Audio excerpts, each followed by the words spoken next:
જો વાડી આવીને કેરીને જબલું લઈને બેસી ગઈ. આ ખરેલી કેરી ફાટી ગઈ બધી. ખાટી કેવી છે ખાતો? કઈ ખાતો ખરા નો ભેગું થયું. એમ કરતા તો આપણે કેસર કેરીનો આંબો રેડી. આ બીજી કેરી છે બીજા ત્યાંથી. આપણે તો કેવડી મોટી કેરીઓ થઈ ગઈ છે આમાં.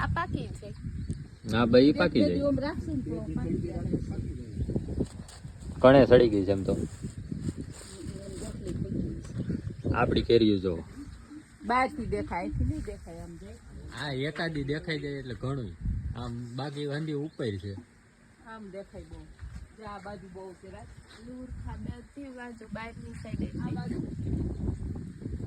તો ખાવા માંડો હાલો તે હવે. આ તો પકવવાની છે. દાબો નાખવાનો. દાબો નાખવાનો. ડુંગળી દેખો.